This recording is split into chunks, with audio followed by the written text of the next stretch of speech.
Hey y'all, get ready for your new favorite talk show with your new favorite talk show host, Galen Smith. So, why a talk show?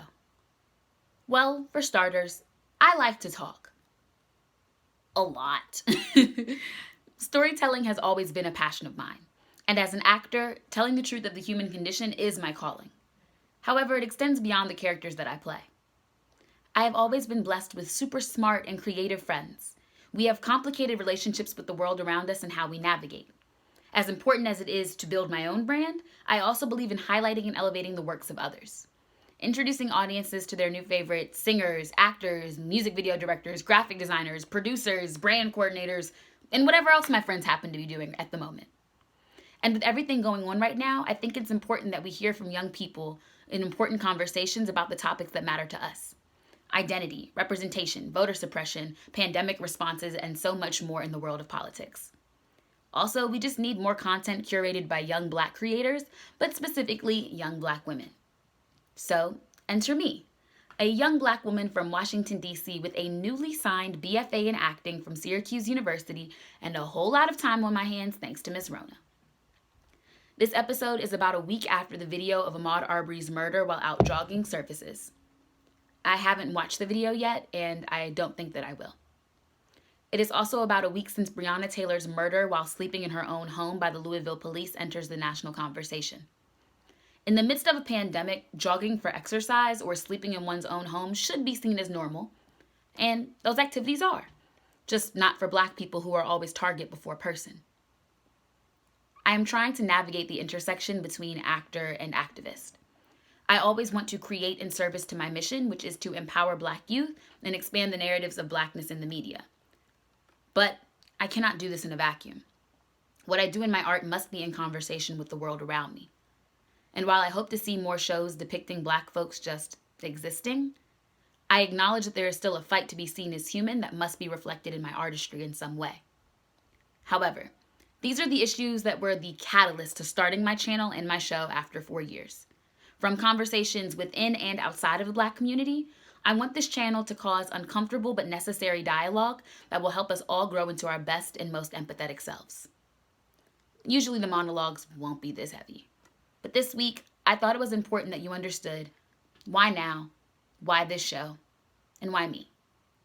Today's episode will feature a fellow Syracuse alumna and singer, Tati Hernandez-Mitchell. I'm so excited for you to hear our conversation and her new song. My name is Galen Smith, and this is your new favorite talk show. Thanks for joining me, guys. Hey, everybody. Super excited for our very first musical guest, Miss Tatiana Hernandez-Mitchell, a.k.a. Tati. She channels her creative souls into covers and original songs. Tatiana is a Black Dominican first-generation woman, and she represents Hackensack, New Jersey. As a recent Syracuse University alumna, class of 2020, she has been given the time to delve into her passion for songwriting and music making. She plans to continue her academic career and pursue a master's in sociology, while continuing her craft. You can definitely stay up to date with her at THMXOfficial, and I will definitely link her Instagram in the bio. We're first going to hear an original song from Tati called Solace, and then we'll get into an interview with her. Everyone give it up for Tati. Juice.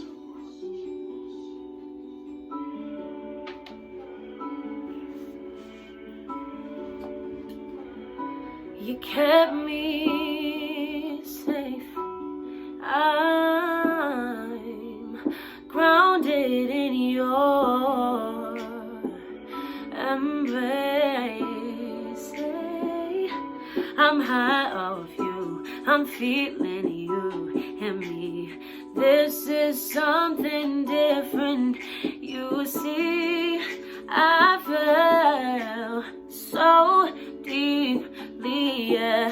But this space between us, ooh, scares you, and I know you've been hurt before, but baby, I'm not hurt. Oh, I'll say it again, I'm not hurt. And I'm here to heal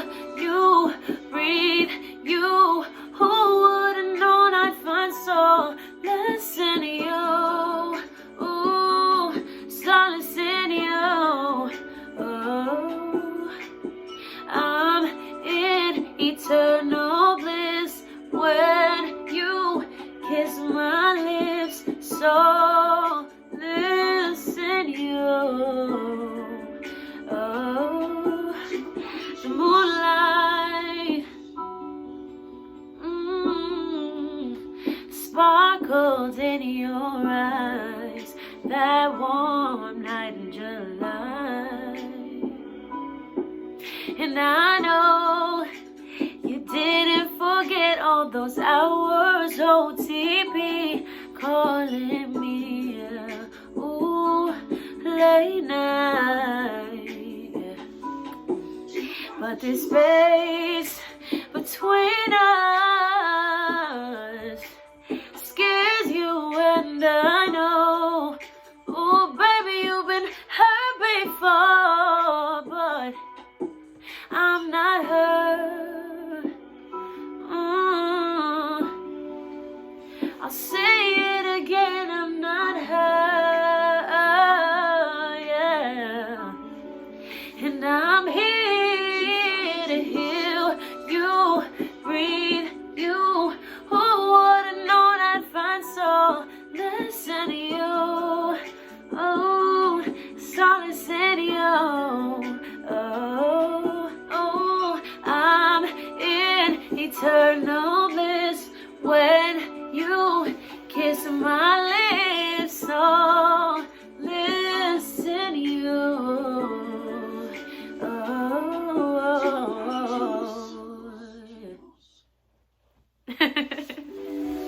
All right. So this time I'm recording on every device known to humankind. Yay. If I run out of space on my phone, it's going to be okay. It's fine. Everything is fine. Everything's lovely. But so everybody, we're cackling because we have to do this again because we just had a really wonderful interview and it didn't record with any sound. We're going to do this again. I'm not going to try and recreate anything. We're just going to, have a chit chat again. So everybody, welcome Tati. Tati. She's great. Tati is a Syracuse alum, class of 2020. And so, how this year was a lot for Syracuse. For people who don't know, Syracuse had almost 30, if not 30 plus racist or racial incidents or incidents of hate on campus, from graffiti to surrounding people and calling them the N-word, all types of just stuff. And so, Tati, how has that impacted you? Like, how has that impacted, I guess, your senior year, but how has that impacted the way in which you see your identity in the world? Yeah, I would definitely say it was startling for the beginning of my senior year, like coming back from Madrid where I was like witnessing like the race-related events that was happening there, and then just to come back and think, okay, like I learned all these things from Madrid, picked all these things up, now I know how to identify it, comes back to Syracuse, and boom, like it was, the racism was way different than I expected, and also just like rocked me in ways I was like, wow, I never seen anything like this. And then just like going through a senior year on top of, trying to figure out what the next steps are as a recent like grad now, like you said, class 2020, we out here. But it was something I feel like I wasn't surprised by, more disappointed. So, but I'm hoping with each fight and with each class, like they can maneuver this in the right boat, because nobody wants to go through this senior year like we had to go through with all these stuff, like all these things happening, and just there's no like solution. It looks like there's no end. So yeah. And so kind of going in that, like you said, we're literally like 4 or 5 days out from graduation. Like we really are like fake alum. If somebody told me to take off my alumni gear, I would honestly take off, because you're right, I'm not an alum. Like I'm a freshman still. It's 2016. I don't get anything.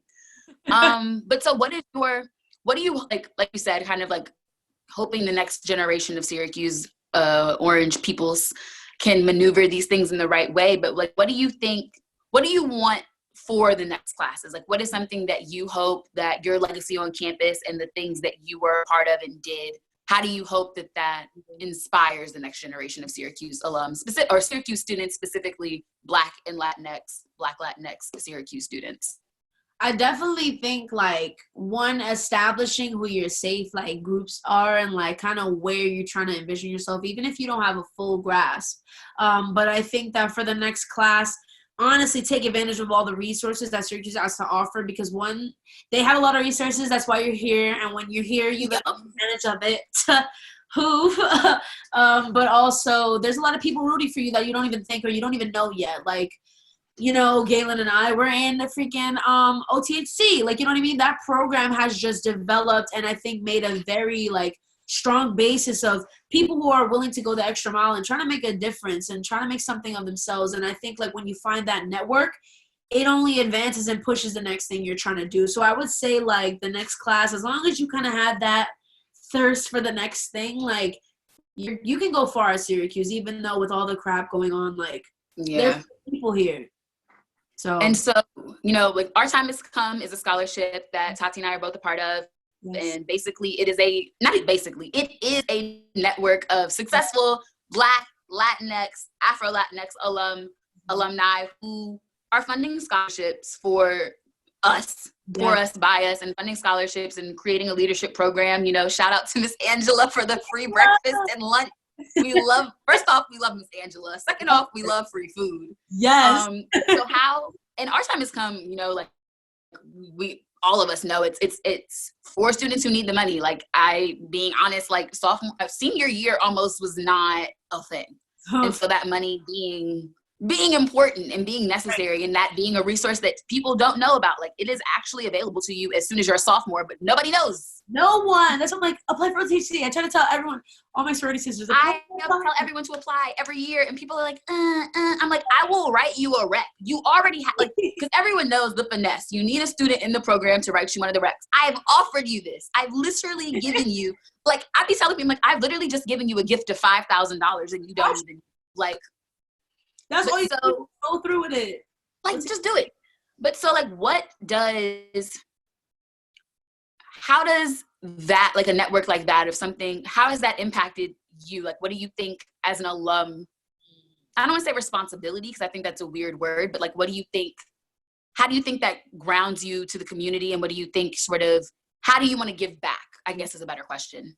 I think OTHC has definitely opened my eyes to the possibility of like afterwards. Like I was really never sure of like what I was going to do, and I still don't even know, but just the prospect of like whatever I am successful in, like I'm going to give back specifically to like OTHC and the specific scholarship that I'm from. Like I have like the scholarship, the Syracuse 8 scholarship, and making sure that we're pushing these communities like and these people in the right direction, like for us to really take and make a platform. I think like OTHC allows that and grants that, and I'm really hoping that the next group of scholars and the next group of, you know, POCs that are in our same spots like now will reflect and think the same way about OTHC. And that's kind of just what I want to spread out.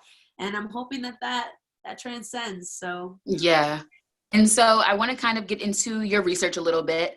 And I kind of want to talk to you about it because I thought it was, specifically with everything that was going on this year, the idea of trauma and like the stress that has, but how do we talk about wellness? Because I think like in our communities, we don't really talk about that. Like that's kind of like wellness, you're alive, you're well, like right. You woke up in the morning, you're blessed, like move on.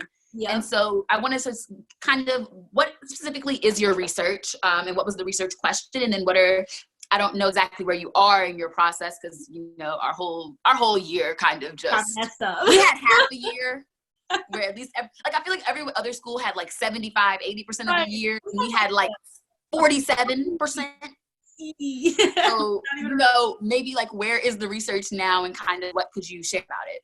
Yeah, so the research started essentially last summer under the McNair Scholars Program. Once I got back from Madrid, I was accepted to the program, and I was like, yes, okay, now it's the research. So I didn't even know. For a minute, I was going to be looking at race-related stressors with students in the Syracuse school district, but I realized it was too difficult to protect a population, so I was like, okay, let's make it a bit more personal. I just came back from abroad, and like dealing with all those stressors, I'm like, okay, we need to do something here. Because what I was picking up from abroad, like the symptoms, because I don't want to label it like that, but it's just like when you're paranoid or when you're maybe doubting your ideals or the certain stress levels or the way you interact with certain people. It all shows and highlights through the research that I'm seeing. So taking those experiences and what I went through myself into this research. So it's called the Perceived Stress and Racism Study. It's a long title, but that's the short one that goes on. And it basically looks at like these anxiety related features or like correlations of discrimination that POC students are experiencing at Syracuse University. So it spans from the fall time, ironically, just when Not Again SU started, and then like right before and then after up until March. So I'm working with about a 5-month period, but it's looking at not only from that survey data, the anxiety, but it's also qualitative data analysis with interviews. I have a couple interviews, not too much because Corona stopped, but just to look at the themes of what students are actually saying about what happens here. And also what like the general collective knowledge, but also what they know about resources, how they're coping, and also just subtle things that they're saying, picking up on the signs or ways to progress. And I think like because this whole research is limited in and of itself, like the scale that I'm using was just created in 2018. So this is new. And this is something that needs to be done. And I think like here is the best place to start, given the way we've been in the news and the way things have happened since Trump got elected. Yeah. So, I think this research encapsulates a lot, but it also hits a lot. And right now I'm almost done. I have a presentation tomorrow. Going on that, you are an Afro-Dominican woman, Afro-Latinx. And so how does that impact the way you move kind of through your life? And how has that impacted the way you've moved in your life? Yeah, so I would say growing up, like, it's always been a bit complex for me to just understand who I am and where I'm coming from. So my mom immigrated from the Dominican Republic when she was 6 years old and was moving all over the place. We're trying to basically build it up from nothing, like trying to find that American dream, LOL. Yeah. LOL. But we were just trying to figure that out. And then my mom came across my dad in high school, and my dad's Black. We have family centered basically in like Jersey for the most part, but we're from like Florida, and just like migrated up here. And so that whole, because my parents aren't together, was hard for me to understand like how does the world perceive me and also what's actually going on around me. And so I'm getting a lot of hard lessons about, you know, you're a woman and you're a Black woman and this is what this looks like, but also like you speak Spanish, so this person is looking at you like this, and then there's the, like, it was just a lot, I would say, but it was also something I am so appreciative for, because I think that's why I'm so aware now. And I think I've used that understanding of who I am to kind of exude in all the crafts that I try to like take on, so that I know I'm sure of myself. And I think like that's the key.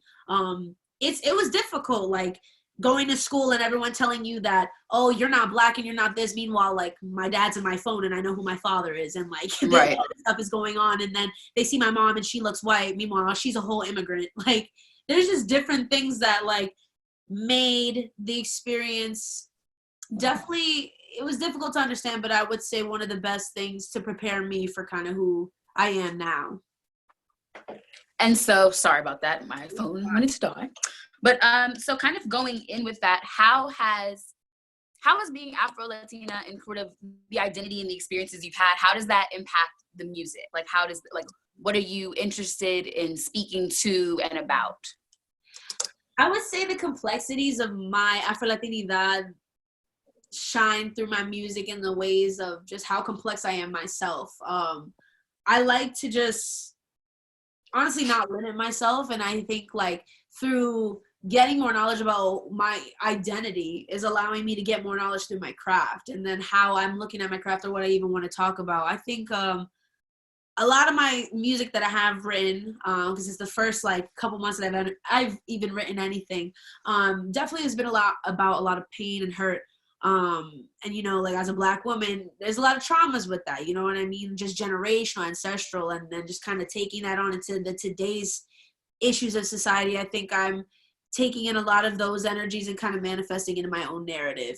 And that's what I think, like, the identity factor is just piecing in. It's kind of connecting everything in my life. It's incredible, and it's still a journey. So every day trying to understand, like, who I am and being more sure of myself through that. identity piece.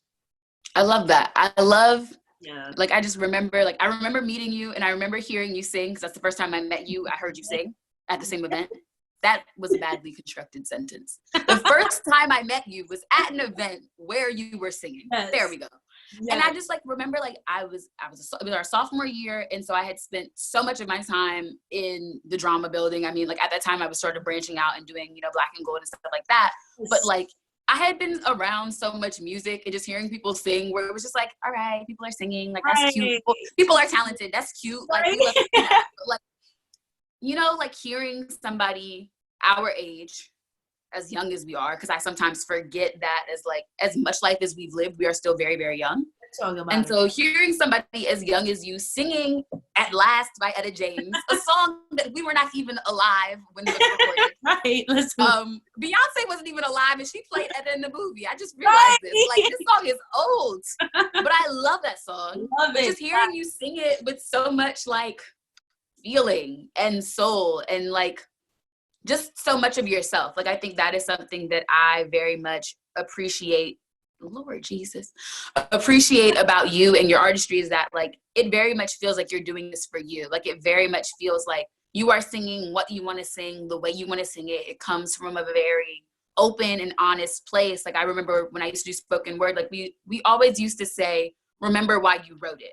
So like getting to the like being on stage and performing, like, we're in competition, that's cool, like, that's the finished product, but like, you are only honoring your art if you are remembering why you wrote this, and therefore why you're performing it. And I feel like I get that from your work. It doesn't feel like you're trying to become a star. It doesn't feel manufactured, if that makes any sense. Yeah, I would definitely like say that 100%. Like, I still have my goals and like my plans, but I still like love to do music on my side as my creative craft. This is how I like ground myself. And I think like this is the way that I'm really able to get all my feelings out, but still, I don't even know, like, just, it's like so crazy to even talk about, because I don't even like how happy I've been just from putting in more of my energy and understanding who I am and then what my craft is, and just trying to do it for myself has really propelled me. And I think like if the stardom comes, man, that comes. But like primarily, this is just for me to get my feelings out, and for people who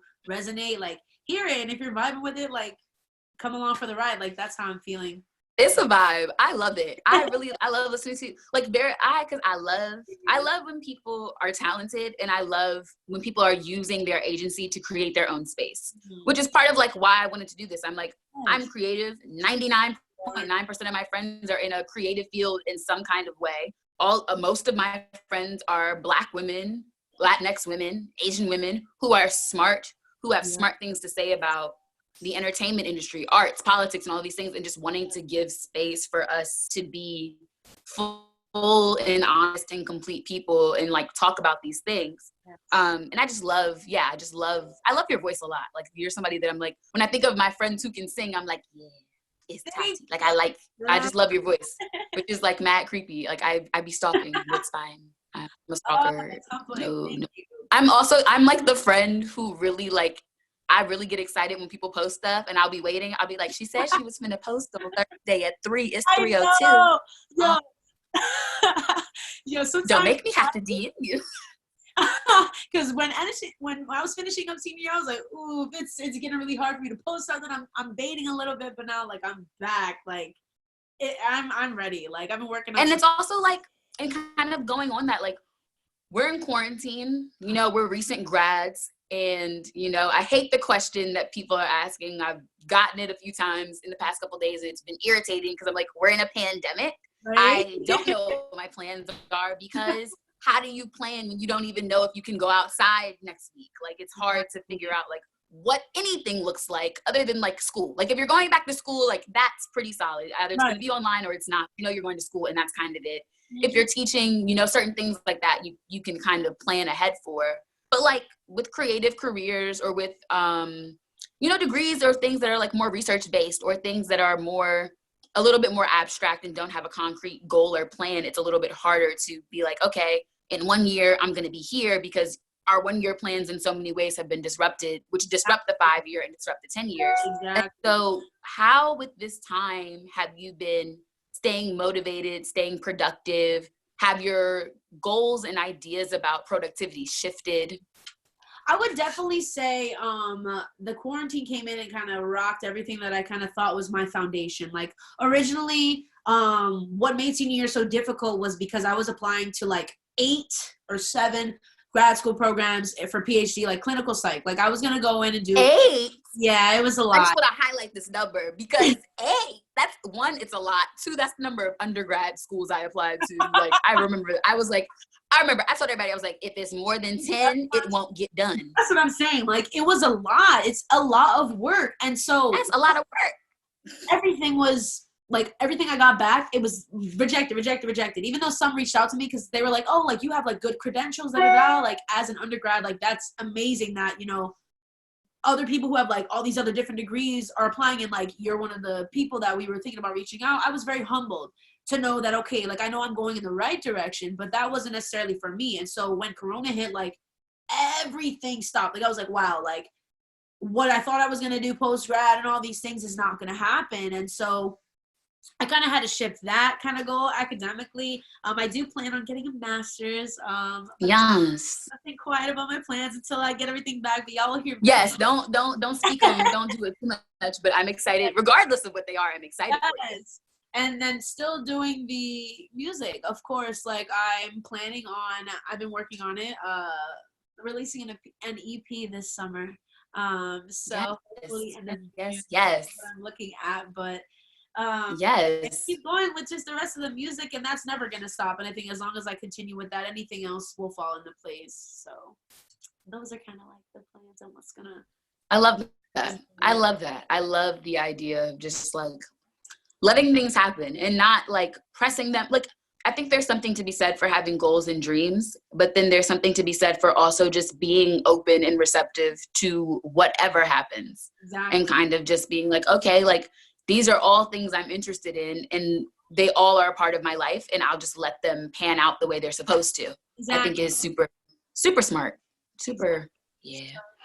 And so, you know, who are some of your musical influences? Like who are you listening to? Who are you inspired by? We know we talked to I don't know if we did it in this version of the interview, the last version of the interview, but I met you and you were singing At Last by Etta James. And so obviously, you know, you have taste, you have style.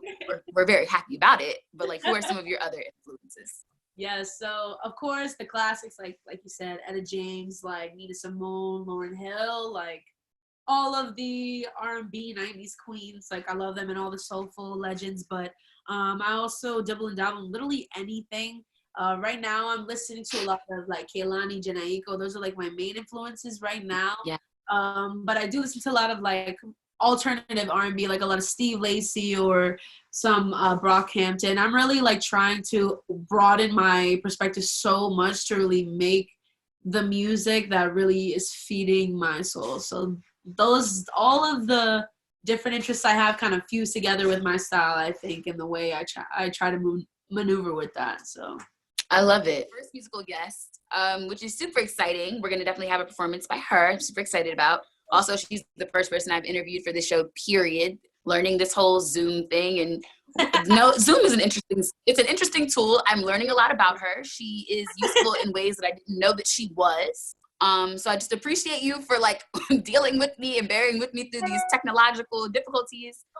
Super excited for everything that you have going on. Like just like grad school, the music, this research, which I'm super excited about. But just everything that you have going on, I'm super excited about. I've always found that you were a super open and super positive person on campus, always someone who is very, very genuine and always interested in building very real connections, which on a campus like Syracuse, you know, like that's not always, it's a clout campus. It's a clout campus out there. So it's nice to meet genuine people and genuine, specifically like Black women who are really on their grind and very much focused on success, but also aware of like networking horizontally and making space for other people. Yeah. And so I just want to say that I appreciate you and all of the work that you've done on campus in your life. I am super happy and excited to know you and excited for everything that you have coming for you, because like you're somebody that I know is going to do dope things and exciting things and just has like good things coming for them.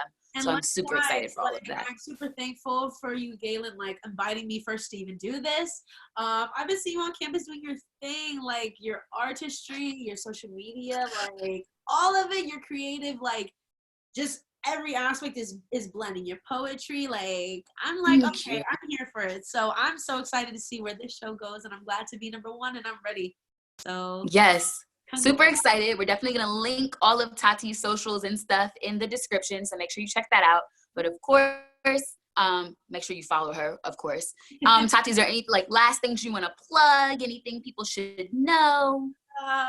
Just wait on that EP and say Waiting on the EP, and when we have the EP, like oh my gosh, that's what I do, because I'm also doing other videos as well. Like when we get the EP, I can then do the review on my other YouTube series that I'm doing, and we'll do that, and then we'll have Tati back again. Yes, look at it.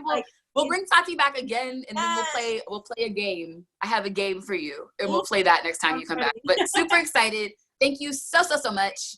All right, everybody, give it up for Tati.